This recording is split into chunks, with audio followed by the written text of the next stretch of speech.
Hi LEGO fans! 2003 was a lean time for LEGO Harry Potter. In 2001, the release of Harry Potter and the Philosopher's Stone was accompanied by 11 LEGO sets. A further 11 were released in 2002 to cash in on Harry Potter and the Chamber of Secrets. These were good times. Very good times. Unfortunately for LEGO, there was no Harry Potter movie in 2003, but that did not stop them releasing 2 more sets. 4720 Knockturn Alley, which I reviewed in a previous video, and this little beauty. Today, I'm going to be unboxing, speed building, and reviewing set number 4719 Quality Quidditch Supplies, a 120-piece set from LEGO Harry Potter. This is new old stock and has been waiting for almost 18 years to be opened.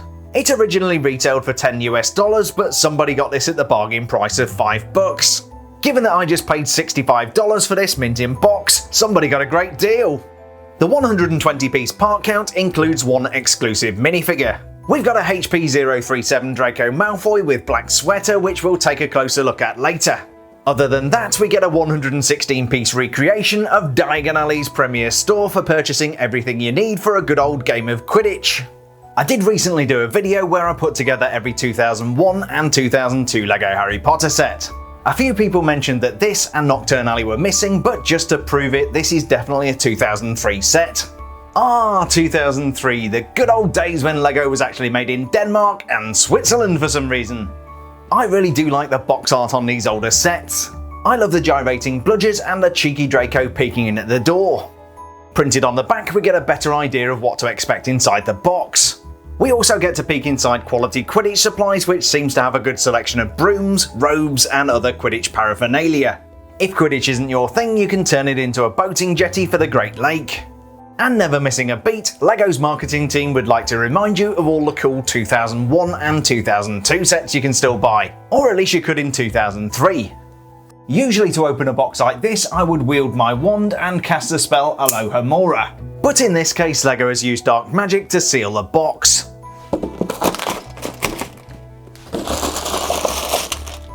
So here's everything that came inside the box. We've got 3 bags containing the finest quality Danish LEGO elements, a 23-page Spot the Difference instruction booklet, an itty-bitty box of capes, a promotional leaflet telling us all about the new sets including NBA Sports, and other LEGO themes including Bionicle, Star Wars, Racers, Harry Potter, and Orient Expedition. And this fantastic promotional poster showing all of the 2001 and 2002 sets put together to make a giant Hogwarts. If you want to see how that looks, then do check out my video covering every LEGO 2001 and 2002 Harry Potter set. I'm going to go ahead and put together set number 4719 Quality Quidditch Supplies, and today this is going to be a 30-second speed build.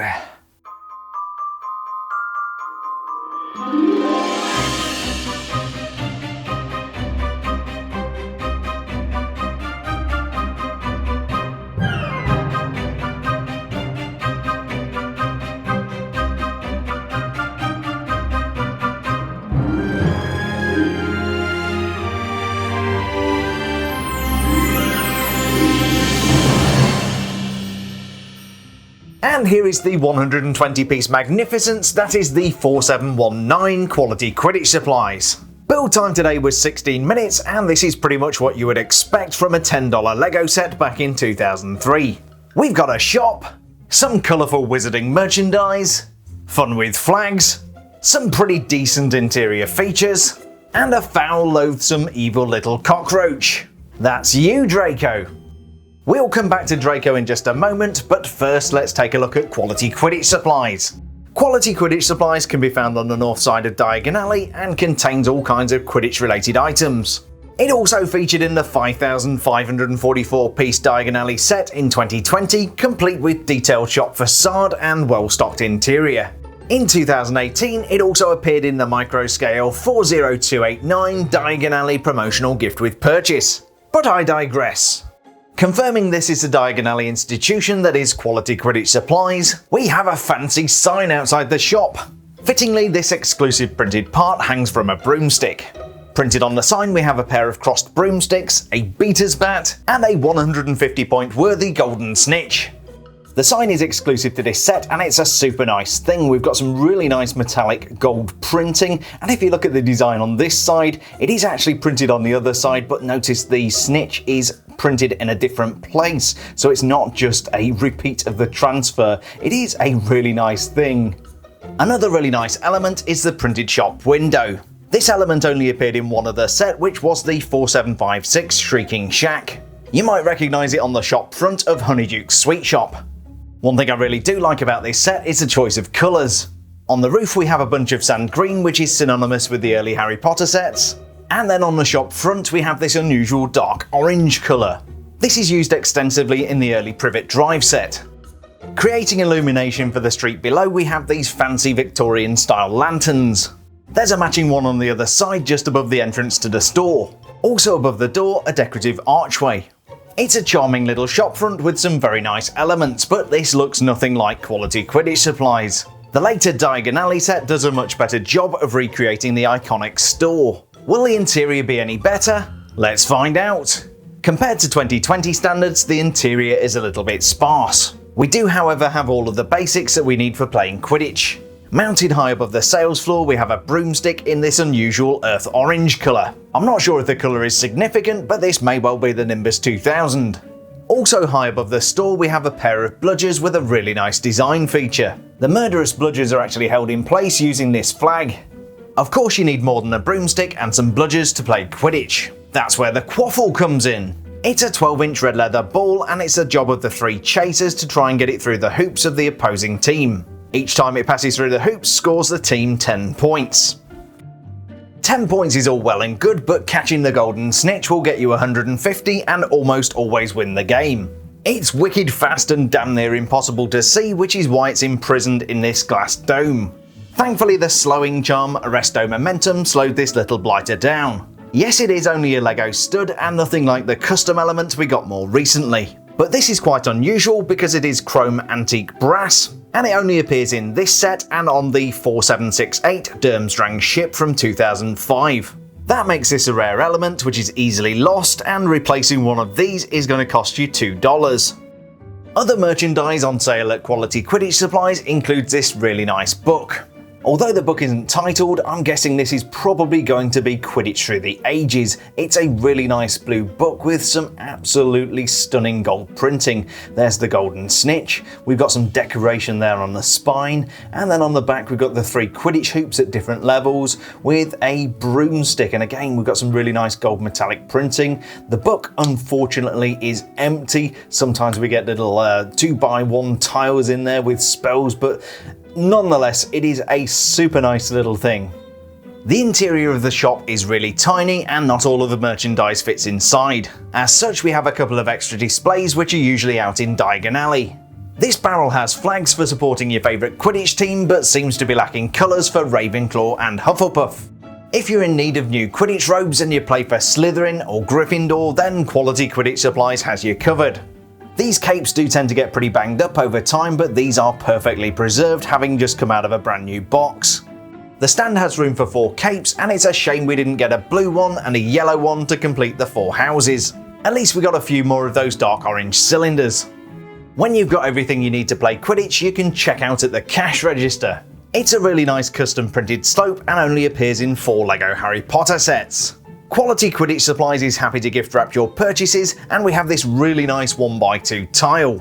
You may have noticed that this set incorporates a hinge. In all honesty, I wish it didn't, because it kinda messes up the roofline. Apart from changing the footprint of the set, this really doesn't do anything useful, and it kinda clashes here with the broomstick. Even with the broomstick removed, this just doesn't close properly. It's really annoying. Speaking of annoying, I think it's time we checked out Draco Malfoy. This is the HP037 Draco Malfoy wearing a black sweater. As well as being the only minifigure in this set, he's also an exclusive. You can see Draco wearing this black jumper at the start of Harry Potter and the Chamber of Secrets. It's a scene where Draco is skulking in Flourish and Blots, tearing pages out of books. Although Draco is an exclusive minifigure, he's only worth about $5, maybe a few more when he's freshly liberated from a brand new box. The printed torso is the only exclusive part, and it's not exactly exciting. Apart from some creases and some detailing around the neck and around the bottom, it's pretty bland. Being one of the early minifigures, Draco has no printing on the back of the torso or the back of the head. The legs are standard black minifigure legs and have no decoration. The facial print is surprisingly much better. It shows Draco with a kind of quizzical look, and this facial print is used on 3 Draco minifigures.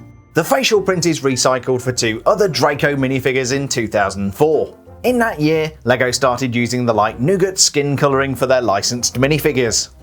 The hair is a very common element, but a good choice for Draco in this colour. The overall resemblance to the ludicrously blonde Draco from the movie is pretty darn good. I find it difficult to get excited about Draco Malfoy minifigures at the best of times.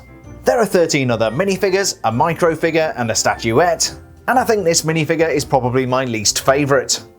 So that was set number 4719, Quality Quidditch Supplies from LEGO Harry Potter! It's always a treat being able to break the seal on one of these older sets and get the full experience. The printed window pane is a beautiful, beautiful thing, but I think my favourite element has to be the shop sign. The interior of Quality Quidditch Supplies, whilst a little sparse, was very nicely done. I particularly like the way the bludgers were being held in place by the flag. The blue book with printed gold cover was also a really nice touch. Clearly the newer version is a much more accurate recreation of the Diagon Alley store. But this little set from 2003 is a charming curiosity. I'm certainly pleased to finally add this to my collection. I had a blast opening up and building Quality Quidditch Supplies, and I hope you enjoyed the video as much as I did making it. If you did, a thumbs up is always appreciated, and don't forget to subscribe for more Harry Potter goodness. If you want to see more vintage LEGO Harry Potter set reviews, then do check out the playlist at the end of the video. Thanks a million for checking out today's review, stay safe, and I'll see you on the next build video.